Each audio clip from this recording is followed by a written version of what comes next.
that's just who you are. I can see you glow, shining from afar. Passion in your heart, fire in your eyes. But you on the rise, lighting up the skies. You're a superstar, that's just who you are. I can see you glow, shining from afar. Passion in your heart, fire in your eyes. But you on the rise, lighting up the skies. You're a superstar. Welcome to the Mind, Body, and Soul Awakening Show, where we celebrate resilience, honor triumph over tragedy, and inspire transformation, guiding you on a life-changing journey of healing and self-discovery. Now get ready to be inspired by Stars Tina. You're a superstar, that's just who you are. I can see you glow, shining from afar. Passion in your heart, fire in your eyes. But you on the rise, lighting up the skies. You're a superstar, that's just who you are. I can see you glow, shining from afar. Passion in your heart, fire in your eyes. But you on the rise, lighting up the sky. Superstar. Hello, and welcome to the Mind, Body, and Soul Awakening Show. I'm going to bring my co-host for this season, Pastor Jeff. Hey, Pastor Jeff, how you feeling today? Hey, I'm super fantastic as always. Can you believe it's October already, Stars? Time is flying. The year is almost over. Can I just say I'm loving doing this series with you? How are you feeling about it? The men's series. I love doing this men's series because we need a voice, and more men need to come out of those men caves because anxiety, depression, and those type of stresses are in the man cave. So we need to come out. I love it. And if this is your first time coming to the Mind, Body, and Soul Awakening Show, it is a show where we talk about traumas and tragedies. And this is the third season. Pastor Jeff was a guest of mine in season 1. He was actually my very first guest. Yes. He made me feel so comfortable doing my first episode. In season 1, I wanted to talk to people that had gone through a traumedy and turned it into a triumph. A traumedy is when the energies of a trauma and a tragedy collide. When these two energies come together, life-changing experiences occur. And then in season 2, I wanted to bring it home to my personal experiences, and PJ was another guest. And then we realized we've got a great connection going, a great thing going. And then we thought, let's dive even deeper to those conversations with men. So that's what we're doing this season. Look what I got in the mail today, PJ. Look what Congrats. Yes, thank you. This is the third proof. Okay. Let me tell you, PJ, I did not realize writing a book would be so challenging. I'm not going to say hard. And it's the little things. It literally took a month for the cover, for everything to come out right. And to start off every show, I want to start with a Bible verse, just because it helps me feel deeper connected with God. And in my book, No More Traumedy, every chapter starts with a Bible verse, PJ. And today's verse I want to talk about is Proverbs 18:21. Death and life are in the power of the tongue, and they that love it shall eat the fruit thereof. Have you ever preached on that topic, PJ? I have. And one of the very interesting things about that, Stars, is the fact that it was King Solomon who wrote that. And being a king, literally, life and death was in the power of the king's tongue. He utilized that knowledge and that wisdom to give us a proverb, give us a word of wisdom for those who are believers of the God of Abraham, Isaac, and Jacob, to know that not only is life and death in the power of the king's tongue, but it's in the power of the king's children's tongues as well. And so as born-again believers, it's imperative that we realize that literally we can kill people's spirit or we can raise people's spirit with what we say, as well as our own. I definitely hear you. And it's wild that you say that, because I think last week or who knows, whenever we talk, you're saying how when women talk to men a certain sort of way, it makes them feel a certain way. And that's with the power of the tongue. When it comes to nowadays, how would you say that is important, the power of the tongue, how we talk to men or women? It's more important today, Stars, because we don't have the same dynamics that we used to have in the family. And that's where everybody got around the table and talked around dinner and perhaps around lunch.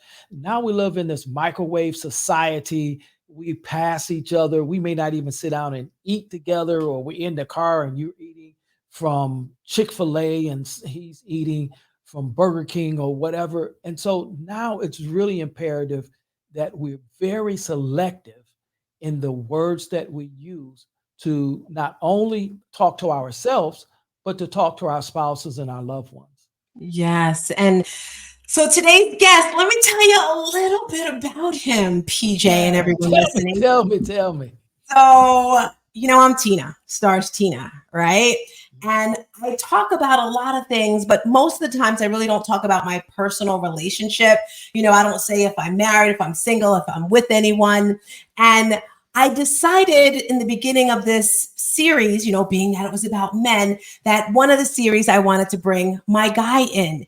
And I say my guy because for the longest time, I was like, I am too old to say boyfriend. Like boyfriend. I'm not a boyfriend. And this morning I had a little meltdown, PJ, let me tell you, because I realized how much this man actually loves me. And I wouldn't be where I am today if it wasn't for him and Renee, Renee Montana, because he's just given so much towards me. So I wanted to highlight him in this episode because we all go through traumas and tragedies, right? And I met him on a dating app, and I was actually forced to do it. As you all know, my heart was crushed 7.5 years ago when my son was murdered. And I really didn't want to get back into the dating world. And this girl, I am the matchmaker. Like, you want to get matched up? I'm that person. I want to match somebody up. And I was at the spin studio. Everything in my life happened at the spin studio. And I hooked this girl up with one of the instructors, and her relationship was great. And she was like, Tina, you need to be in a relationship. And I was like, nah, I'm fine. PJ, do you know women who say, I don't want a man, I'm fine, I'm happy? Do you ever hear women talk like that? Normally, those are women who have been hurt and have a wall up because they don't want to be hurt again. Yes, and that was me. So she literally took my phone, and I have pictures and videos in my phones for days. She signed up to this app, put video. She did all this stuff. I didn't do anything. And then she starts swiping. And then, so anyone who has a friend who you're trying to get them hooked up, just put them on the app. Just put them on the app. Just put them on the app. Just put them on the app. Because PJ, once you're on it, it's like, okay, let me swipe. And you start looking, right? Because your mind is curious. And I am that girl, like, boom, boom, boom. Ain't nobody got time to waste. Like, let me know. I have this. So this is going to be a little dating part right here for women that are listening that are like, how do I find a man? First, text. Are we connecting with text? Okay, boom. Then you get graduated to FaceTime. I want to see your face. I want to feel you. If you're not going to FaceTime with me, put it in a bottle of hair grease, okay? Something's going on with that. If the energy is still good with the FaceTime, then let's meet up. PJ, can I tell you, most men are like, oh, well, next week. Oh, what? Hello. If you got to wait till next week, then you're dating someone else. I don't have time for that. So the day I was on with him, he was like, oh, well, do you want to go out tonight? I think he said that. I said, well, I'm supposed to be going out with someone else, but he hasn't responded. So if you want to, yes. Oh, not the second choice. I was like, gotta make it happen. And something happened. But before that, I have to rewind before I actually accepted or even wanted to date him. We had a conversation, and it was one thing he said. And when he said this one word, I knew he was the one. And he said energy. I don't even know what the freaking sentence was, but he said something about energy. The average person, especially a man, doesn't talk about energy. So anyway, I'm going to shut up. I'm going to bring him through here. He's an extremely hard worker with so many entrepreneur ship ideas, thoughts. I'm probably saying that all wrong, from wanting to do a courier service to doing real estate, you name it. But he's one of those blue collar workers who's just amazing and just treats me like a queen, even though sometimes my tongue can be like a knife. And yeah, Really? so I'm gonna Really? hush. And Now, I know how it, stars. Before we get started, now you know who you're dealing with, right? This is PJ, Pastor Jeff. I'm being quiet. No, It's not no, that. I'm being no, quiet. no, no bars held. So, are you ready for this? No. No, let me tell you, PJ. So I can't wait till you do your book, PJ. Guys, you don't know, but PJ is coming out with a book in the next 3 months. He's just going to make it happen. But I wanted it to be audio because I know if anyone is like me, ain't nobody got time to be sitting there and reading a book. It would be great. I bought Eric Thomas's book. Did you know he was in a conference this weekend? No, Someone sent me, he was at that funnels click thing. And then in Dr. Florida, Fred, wasn't it? yes, I think so. Dr. Fred sent me a video and a picture. And let me tell you, I'm sorry to get off topic. I need to see things. He sent me a video of Eric Thomas on stage, firecrackers, lights, boom. I was like, that's me. I'm going to be on a stage like that. And I say that to say, so I bought Eric Thomas's book. I never opened it, but I listened to it on Audible. So the point is, today I finished recording my book in the studio. And as I'm reading it, I'm like, girl, you need to do this. Girl, when it's talking about relationships. So I'm going to pull him in without Let's further pull him ado. in. Let's pull him in. My God. I think I'm going to go out. Pete, how are you, my brother? Hello, how are you? I'm super fantastic. Are you ready for this? I'm ready. I'm ready. I was born Well, let's start ready. out. Let's start out by telling everyone who you are, what you do, and what in the world inspired you to be one of our guests. Okay, who I am. I'm a father of a daughter. I come from a military type like family. Well, with that being said, there was issues growing up, but I didn't let the circumstances influence my future. And so with that, I can say I'm a hard worker, loving type like man to a family, a woman or whatever. Positive individual, entrepreneur in real estate, you name it, I'm there. You know, just a person of positive vibes. Let me say it that way. Okay. All right. All right. And before we dive into the conversation, we're going to talk about something that we hear women talk about all the time, and that's daddy issues. We're going to talk about father issues from a man's perspective. But before we dive into that in depth, Star said something that she was sharing about your experience on the dating app. Ooh. And as a man, I got to ask this question. So she says that the first time for the first date, she's like, yeah, we can go out if my other date don't show up. Bro, talk to me about what a man goes through when a woman tells you that you in line for second. I didn't know that, really. I didn't know that.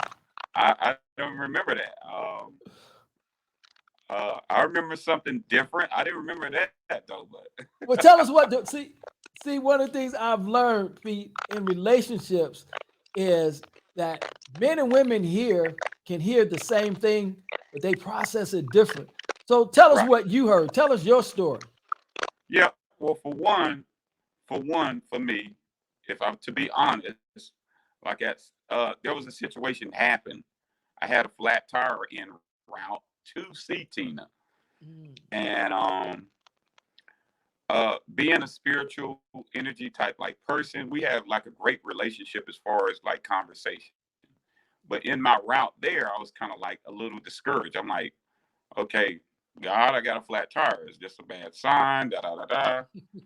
there was an issue with my starter. I think it was a flat tire in starter, and immediately I thought something was wrong. Um, I wound up having my car towed. I had my car repaired, and then I had missed the designated time that I was supposed to meet her, but I still stayed in contact.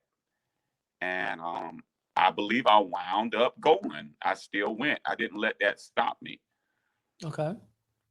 So, but the second option, I didn't know I was there. I didn't know that. You didn't know that. No. Uh-oh. So she done popped in, but she knows she can't talk. Well, She no, know, no, because she he know was this. not a second option. I She just didn't knows want this him is a to. Tina, you know the rules. You know the rules. You know the rules. Oh, I thought that was hilarious because I would imagine that if a Yeah, man knows it, that may have gave me a different influence. If I absolutely. We just like to keep it 100. Well, right, with right, that, let's move into talking about from a man's perspective, father issues. Now, you mentioned that you were in a military family. Tell us a little bit right. about that. My father was in the military for approximately like 30 years. I'm a military brat. I have an older brother that was retired military, retired lieutenant colonel. Older sister, she was a retired lieutenant colonel. I had a sister that works for the Pentagon. My other brother was in the military. He passed with the issue that was non-military. So I come from a military family. I didn't pursue that option. I found other sources of to make life what it is today. But I had a military influence. I had a good background as far as like what the military can do for you. Um, my situation a little bit different. Um, if I can explain, um, one issue was I would say 2003. The father that thought I knew was not exactly. I found out that he wasn't my father. So I only found out that 2003 when he died. Okay. And I must throw this in. My siblings are 11 to 12 years older than me. So Okay. I'm coming up in a household where I did not know and nobody said anything. I know that I'm different growing up. I know that things looked a little strange and it seemed like I was treated differently. But I never knew that until like 2003. I was well adult, Okay. probably approaching 30. Okay. All right. So 2003, you learned that the man that you thought was your biological father is indeed not your biological father. And Right. this is the man that spent 30 years in the military. Yes. Yes, sir. Okay. And at that point in time, can you share with us what your emotions were? I was angry. Um, of course, I'm gonna go to my mom and I'm gonna talk to my mom and express uh, uh, what I'm going through with my mom. And of course, uh, I didn't get the answer that I wanted. I felt like my siblings knew a little bit more than what I knew, Okay. and the reason I found out was through my oldest sibling, my oldest sister. Um, uh, that was kind of vetting at the moment, and she did not physically tell me. She told my wife at the time, and my wife had a conversation with me. Okay. That's how I found out. So I was really devastated, really upset. Um, my father died of heart failure, during this whole process, I was the one that was predominantly with him the whole time. But I Uh-huh. never knew he never said anything prior to his death. So do you think he knew? Oh yeah, I know he knew. Okay. Um, it's just amazing that the details you get after somebody, after a parent dies. You get sometimes you get these the details that is just like unbelievable. Um, we had different blood types. Ah, Um, I knew that at birth. I knew he was in Vietnam at the time. I believe he had to come back from Vietnam because I was being born, okay. and I needed blood transfusion and something else. And it was at the time I was a different blood type from his, and there was some other stuff. This came from my oldest sibling, and I never knew it. And I noticed I looked different, Okay. you know, from my other two brothers. I was taller, mustache, Mhm. more lighter, and it was just some little details. But I guess after finding out, it answered a lot of questions because growing up, it was mom that went to the predominantly mom that went to the football and basketball games. Okay. With that being said, the question comes to mind, what was that relationship like between you and your military father? Um, there was a sense of distance, and I never knew. I thought it was just the training of what the military put in him. So I didn't look to it as something that was like what it was in the end. I looked Okay. at it like of a stern military drill sergeant. So that's what I dealt with. He was just extra with a little extra with me. Well, I can fully understand that, being one who did 20 years active duty Hmm. in the army, so I can understand that. What I like to dive into is during that time frame where you've already see that there are some differences, there's some distance. How did you feel? Did you feel rejected? Did you feel it was just because, as in the military, there's a lot of deployments, and so the parent is away and the other parent becomes a geographical a bachelorette or a geographical bachelor during those time frames, and the children, of course, then are without one of their parents. So with all of that dynamic going on top of that, were you feeling rejected? Um, absolutely. I tell you like this. Mom and dad they had their bouts in relationships. Um, I seen some traumatic stuff when I was maybe 3, 4 years old Okay. that I never forget. Um, dad was like dad was a rolling stone, and a lot of times being with mom because I was so young, the other siblings were a lot older that they could take care of themselves. And you have to Mhm. remind there's 11, 12 year gap between me and them. So into my going into my teen or 10-year old age, they were going. So a lot of times I was with mom, and with mom will always uh, checking on dad, catching dad here, catching dad there, and I was there, so I seen it. But for them, they never seen that part. And I feel like towards the end, when dad passed, I felt like a lot of a lot of pain was felt towards mom. They look at dad a whole lot of they look at dad different. You have to understand too. I understood that back in that time, I was born in '71. Okay. And during that time, there was still forms of slavery, and still there was some issues going on.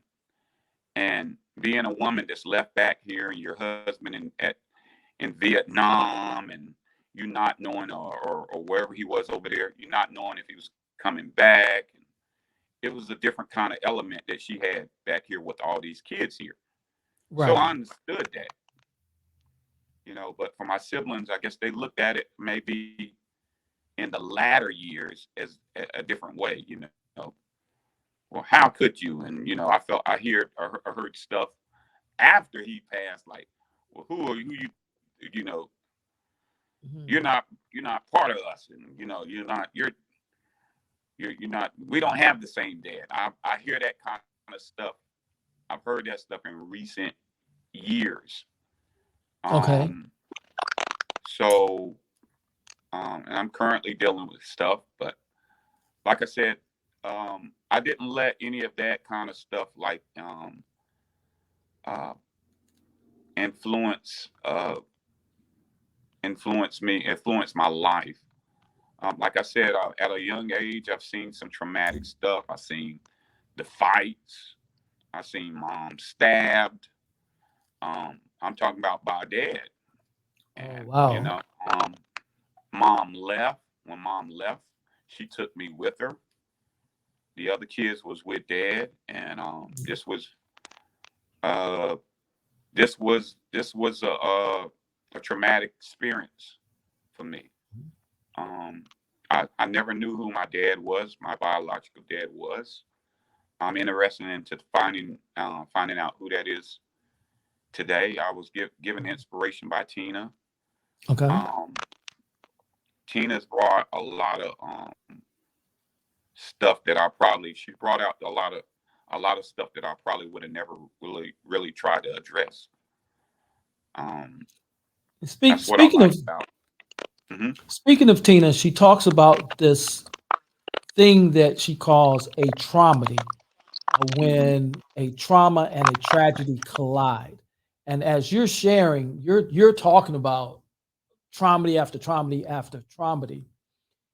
Without help, that can put you in a downward spiral. So, how and when did you recognize that the negativity of all of the traumedy was negatively affecting you, and what did you do to change that?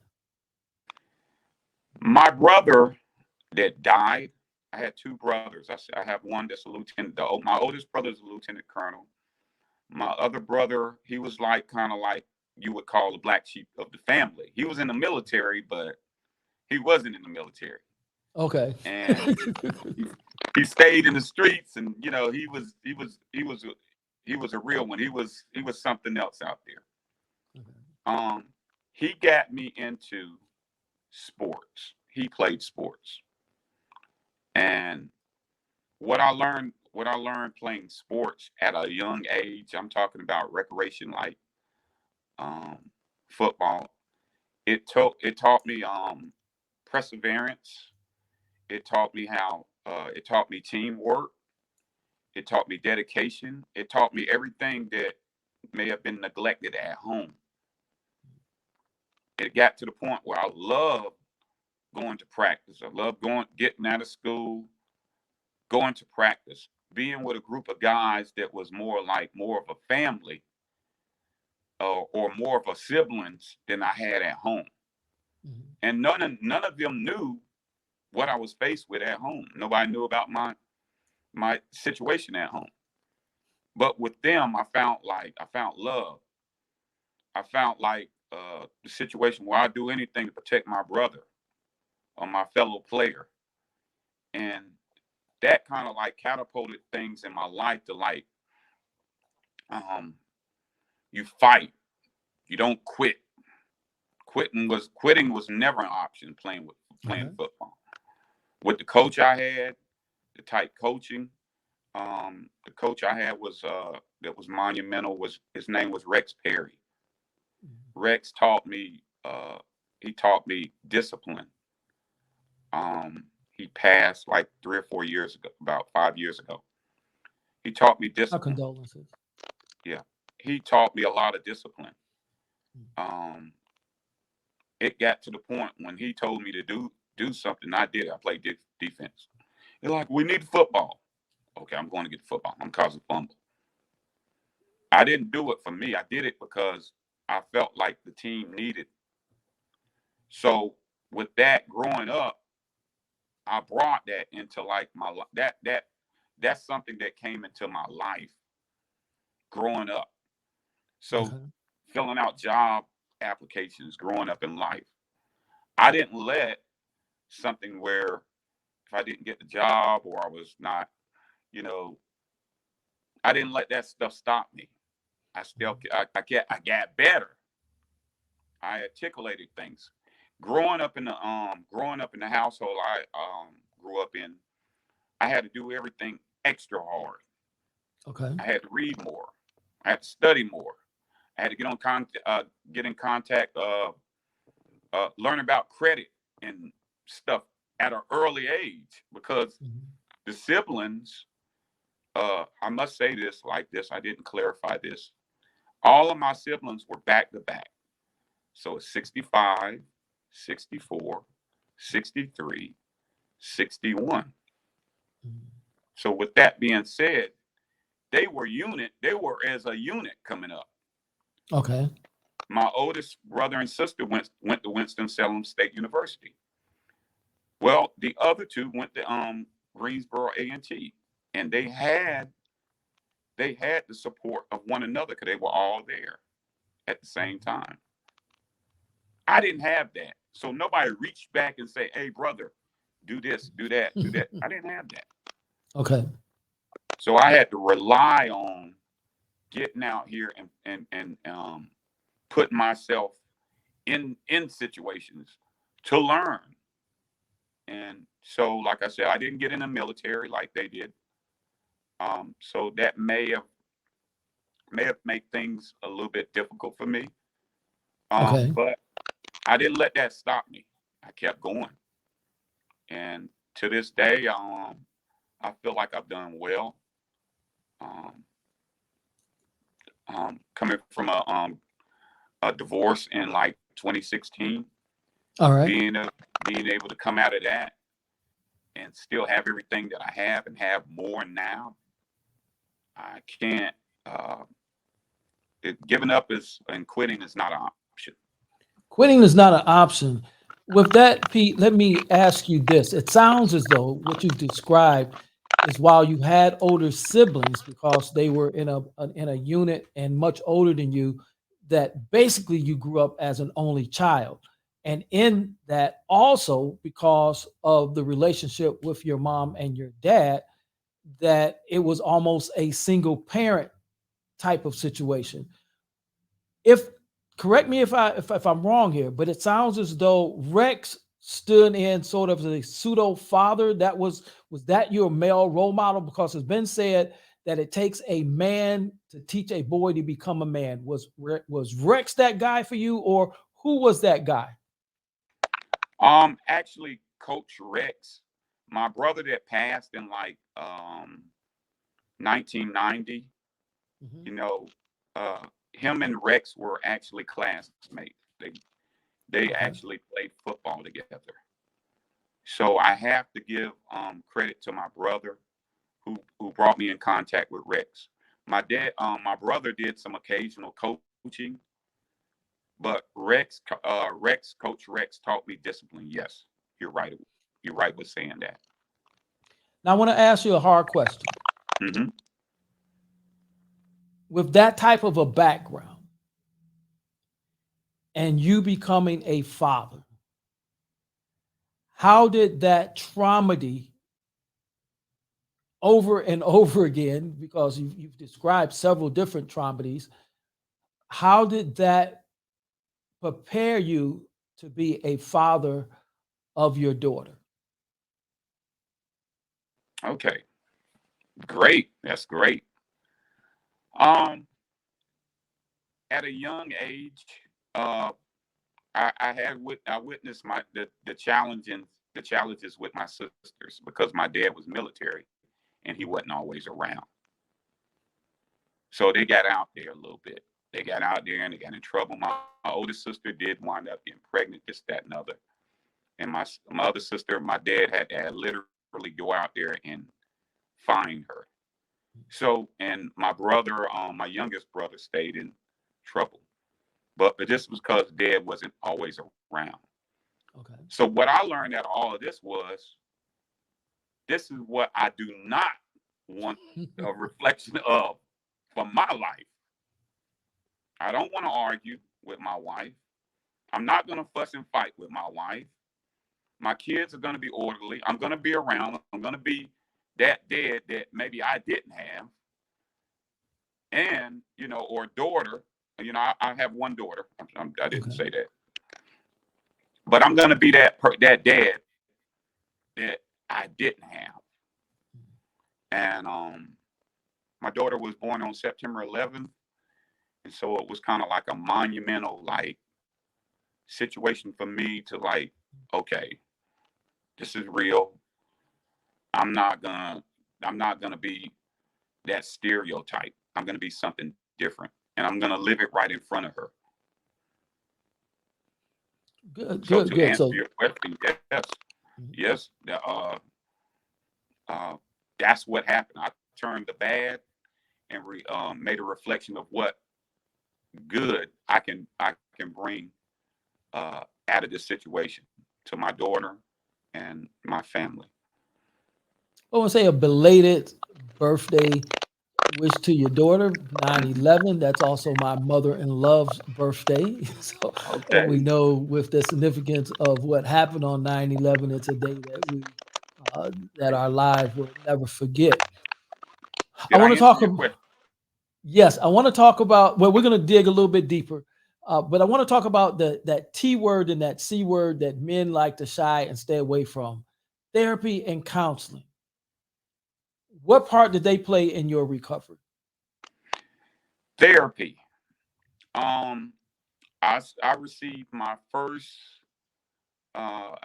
initial therapy, professional therapy, um, fighting to save my marriage. That was the first time I actually went to therapy, and actually, um, I loved it. Okay. I was learning things. I was learning how to communicate with wife. I was learning how to, like, be a more efficient and loving father. You know, it wasn't one sided. It was it was it was somebody that, you know, it wasn't uh, lenient to one side of the other. So that was my first um, uh, first interview with counseling. And Okay. I've been through counseling with preachers, but it wasn't like it was a different kind of situation, I can say, because I'm open, so I'm opening a door here. Okay. You know, my ex was an elder, Okay. so the first uh, the first call of counseling was to a apostle, and I felt like it was a little one sided. I got a little bit, you know, discouraged. Um, it didn't work out. It was almost that we were going counsel. We were counseling him. He was going through what he was going through. So it was a weird situation, and we wound up getting some professional counseling, which I would direct anybody to do. Absolutely. I like to say, Pete, that, and I am a pastor, but I also am trained in counseling. And I like to say that if you're going to get counseling, get it from a professional. I can't, you're on mute. You're on mute. I am okay. Okay, now you're back. Yeah, I like to say get it from a professional, someone that not only if you want to get a spiritual counselor, get someone who is also spiritual, but there are tools that counselors are trained are equipped with where we're going to look at your relationship from more than just a biblical perspective because Right. we use the Bible, we don't live in the Bible. So with that, I definitely understand it. And it's surprising that you said that you enjoyed the counseling. So do the men a favor and tell the men that are afraid of counseling. They're afraid of the C word, they're afraid of the T word, afraid of therapy because they think it makes them look weak and not in control. Do them a favor and tell them the benefit of getting professional therapy and professional counseling. Um, One of the things, first off, most I would say a large percentage of like African American males, growing up, we may not have all the tools to know how to raise a child, or to be a husband, or to be uh, that man of the household that we are supposed to be. Sometimes a different opinion isn't necessarily a bad opinion. It's an opinion that that trained professionals went to school. They got the qualifications to show to help you succeed in life. Um, Actually, when I say I love going to counseling. They dived into deep seated, hard to answer type like situations. I even love to go there so much, and it was a lady. It was a sister. It was so good to me and exciting that I got excited about doing assignments. Okay. But you know what? It wasn't me that gave up. It was my Mm. it was my wife. It's got when the heart, how they say, when it gets rough and tough, some people can't, people bowed out. I just got so to me, I was going to the meeting. My daughter was going to the meeting, and it got so where is she at? I don't know. I'm here, I'm ready to go. I Pete, was doing this life. they say that hurt people hurt people. I Right. like to add hurt people until hurt people are healed. Healed people then can help hurt people. It sounds as though that your previous wife was still hurt. Um, I don't know if it was hurt. Um, the commitment changed. Ah, When we first, when I just, I don't know if I'm going outside the realm here, but when we first got married, the first 10 years, she wasn't preaching. She wasn't into that. We were regular lay members. okay. 10 years in, because she came from a holiness type like background in church, she was inspired and motivated to preach. And she actually listened to some prophecy where, they said, you called to preach this, that, and other. So that's something she did. Caught me totally out of the blue. It caught me out of the blue because we were traveling, we were doing things together, and all of a sudden it was an abrupt stop. I got to do this. I got to do what God told me to do, and this is it. And that's how everything changed. That sounds like a future conversation that we will look. Look, I didn't know. That's a future conversation that we can Right. have because I've shared with some that know about Pastor Jeff. Is my first marriage was a prophet marriage from that kind of stuff. So I understand that. But let's go back in. We'll have that conversation in a deep dive Okay. into that church hurt and prophecy. But I want to go back into the father issues. I don't know if you're aware or not, but Kirk Franklin recently came out with a documentary, situational that sort of mirrors kind of where you're at, where he thought one man was his father all of his life. Come to find out that wasn't. Unlike your situation, which we hope will happen, is he was able to find his biological father. Have you had the opportunity to watch the documentary? Yes, yes.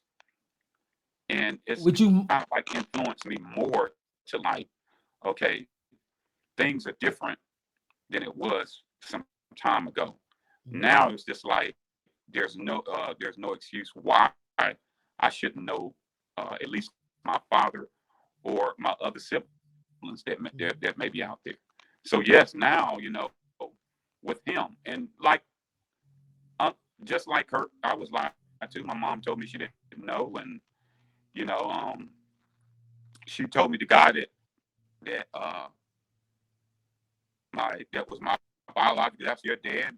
And, it's not. I know it's not my dad. So it is some uh, uh, it is some curiosity now, a lot of curiosity, and at this point in life, I want to know. At this point in life, I want to know the truth. Okay. What was your biggest takeaway from watching the Kirk Franklin documentary? The biggest takeaway for him, I think I believe he was he's 53, I believe. I believe that's right.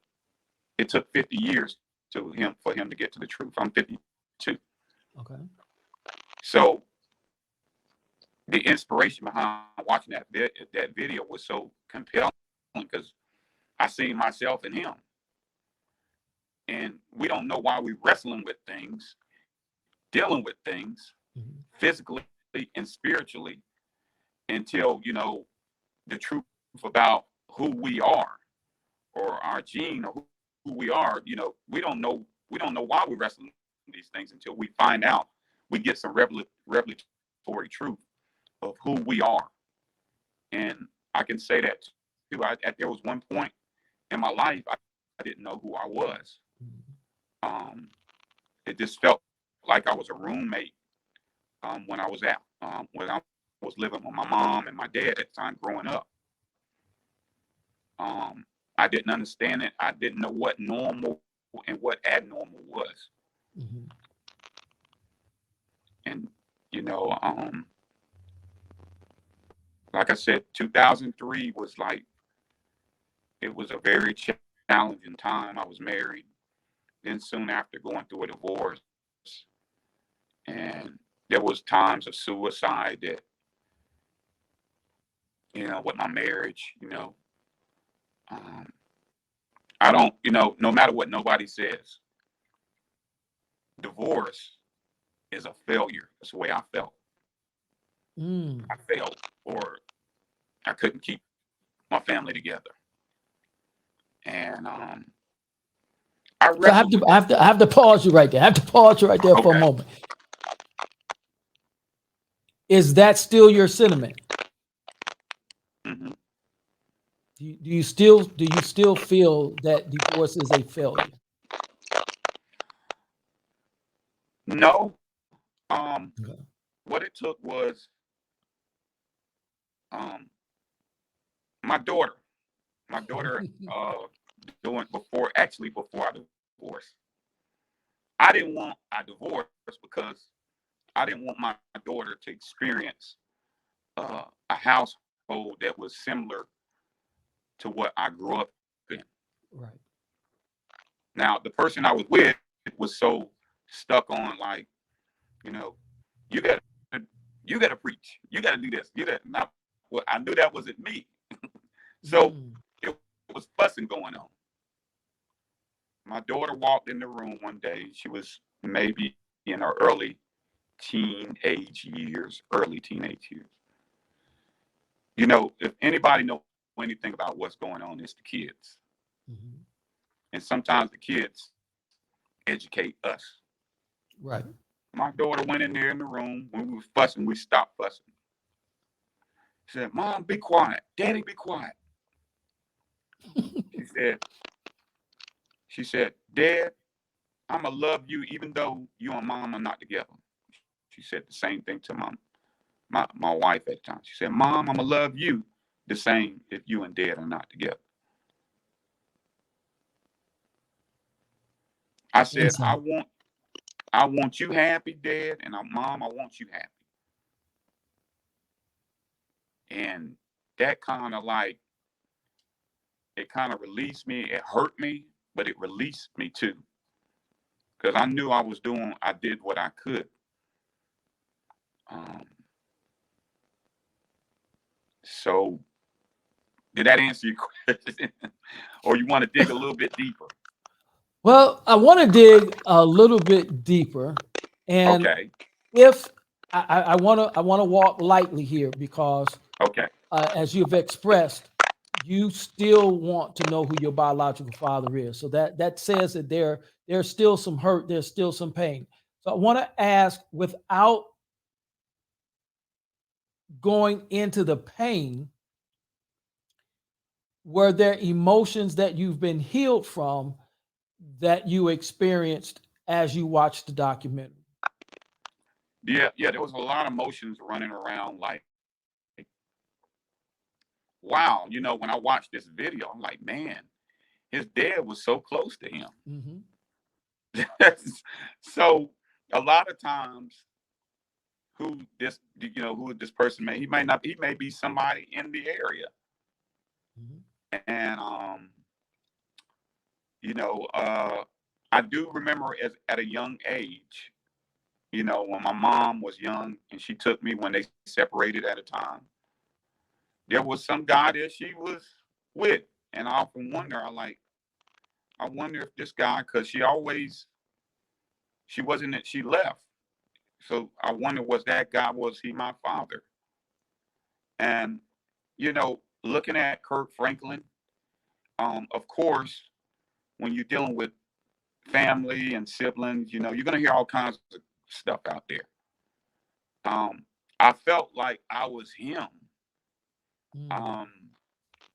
Tina, Tina told me to look at this video, and it was just so compelling it was just like a reflection of me.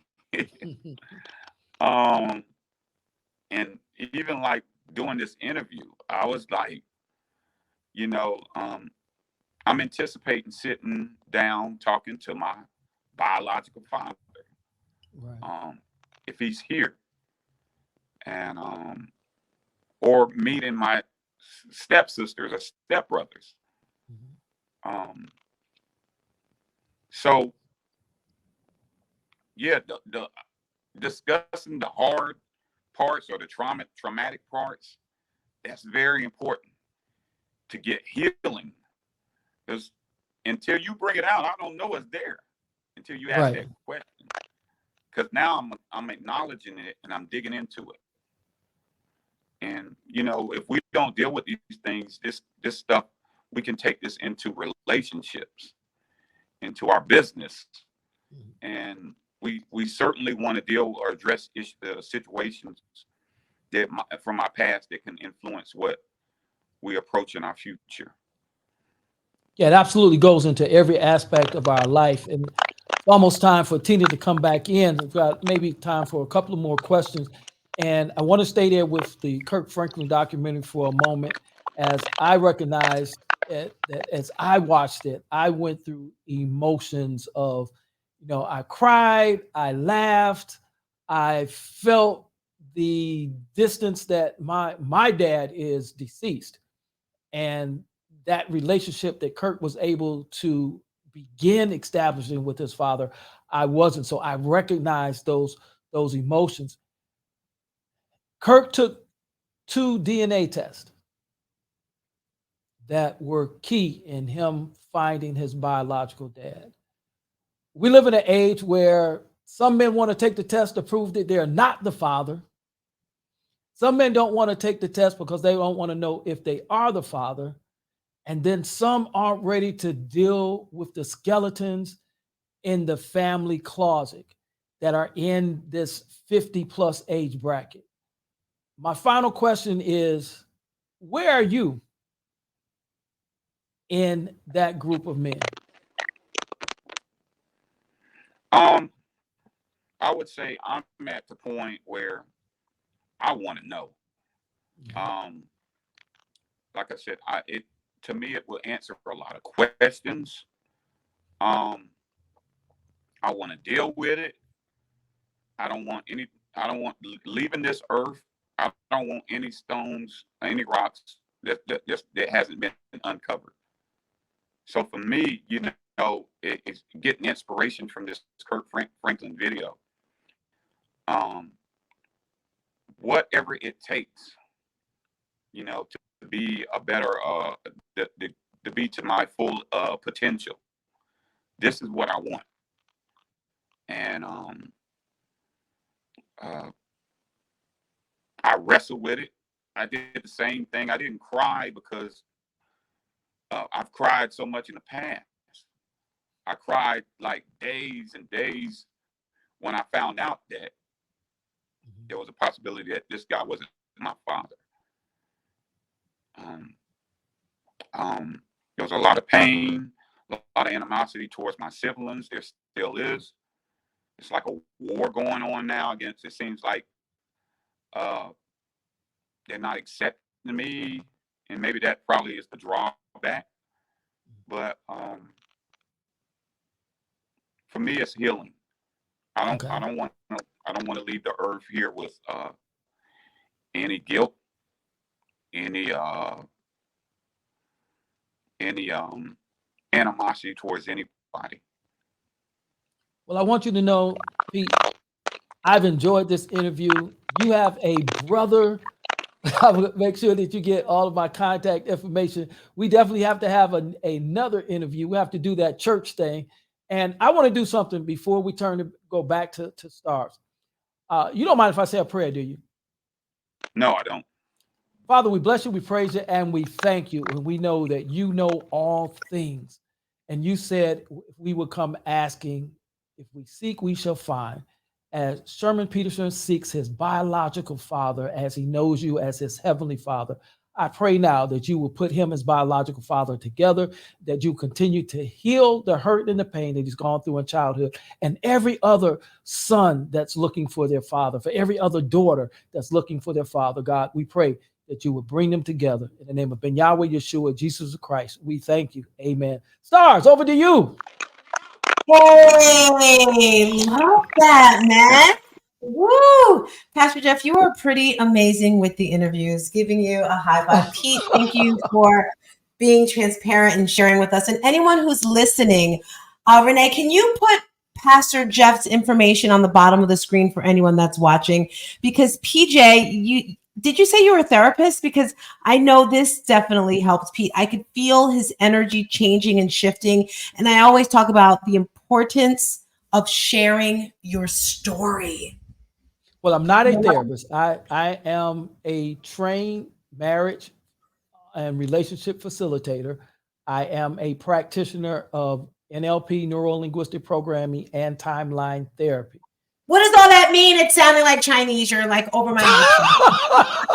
What does that mean for the average person who's listening? Neural syndicate.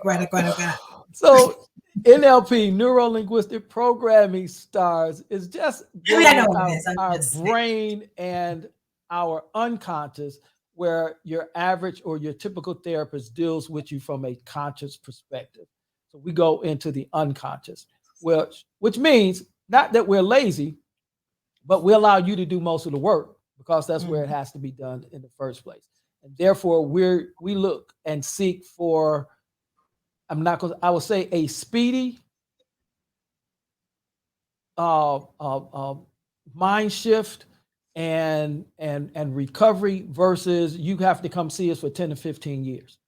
We like to find the problem, correct the problem, and let you go on with your life. That's what we do as practitioners of NLP.